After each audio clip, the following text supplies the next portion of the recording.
Last week, I shared a story with you talking about emotionally immature in-laws and parents, and one of you shared a story with me that is so jaw-dropping, but it's exactly what happens when you try to set a very small, reasonable boundary with an emotionally immature person. They take it as a personal attack, and they respond in big, dramatic, crazy, insane ways. So here's what happened. This listener had a year from hell. Their son had open heart surgery. They were still in the process of recovering him fully. Their best friend, her and her husband, their best friend had died young at 35 from cancer, so lost his battle with cancer. This friend shared the birthday of her husband. So his birthday was coming up. They were kind of like mixed feelings about it. The first year without the best friend. What are we going to do? She decided, you know what? It has been such a hard, brutal, exhausting year.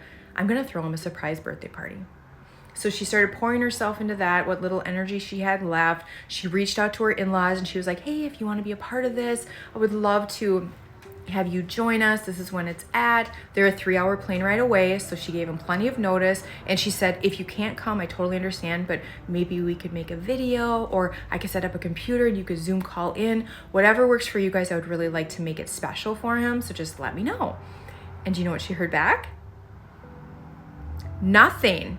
They didn't respond at all up until days before the actual party. She receives a text that says, plane tickets booked. We plan on staying with you for 5 days. We know that won't be an issue. That's it. Turns out it was an issue. Not only are they still going to all these doctor's appointments for their son, they have work. They also have meetings with the school to talk about restrictions for the kid. They have birthday party plans for the husband that he actually knew about. And she would be arriving the day before the surprise party, hence ruining the surprise. So she consulted with her family, knowing that there's going to be a big reaction. And she finally went back. She texted out a sweet response. She's like, I'm so sorry, but this is an issue and we can't host you for 5 days. That's all she said.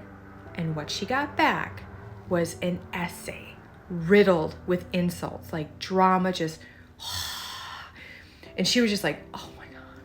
She didn't even want to engage with it at all. She set it down. She chose not to tell her husband. She's just like, no, I want him to have this moment. I'm not going to ruin it. So I'll just wait till after the party. Just let him have his birthday. And then I'll let him know like what's going on, because I'm sure there's going to be more. You'd think that would be it. No. The party comes. They're all having fun. His or her husband's just enjoying himself, surrounded by friends and family. So you can just imagine this. And he gets a call from his mom, not to say, happy birthday, son, we love you. No. She called to say, hey, just so you know, we were planning on being there, but your evil wife said if we dare come, we would have to camp in your front yard. And since, we don't want to camp in your front yard, I had to be on hold with the airline for hours. And she went on and on and on, where she was this poor victim and his wife was this huge bad villain on his birthday in the middle of his party.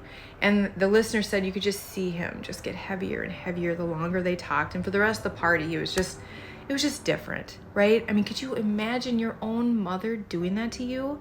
Like, first of all, she's lying, but then also just doing that to you on your party. But this is exactly what happens. She set a very reasonable boundary. I'm sorry, last minute? No, you can't stay here for 5 days. A reasonable person, a mature person would have heard that and said, oh, silly me, of course not. Why would I have assumed I could just surprise pop in and stay at your house for 5 days when your son is recovering from open heart surgery and you just lost your best friend? Like, why did I assume that? I'm so sorry. We'll make other arrangements. Don't you worry about it. But not an emotionally immature person. There are 3 classic hallmark signs that I always see. The first one is me. How this impacts me. They struggle or they cannot put themselves in your shoes. So it's like, what about me? The second thing is they are like allergic to accountability. It is so frustrating, but they truly cannot take accountability, and you want them to say sorry on certain things. I know, but it's like they can't. And it's because they're concrete thinkers, like very young children think 3 or 4, black, white, all good, all bad, which means if they say sorry for a little mistake, that means they are all bad. And that terrible, heavy feeling, since they're emotionally stunted, they don't know how to process that.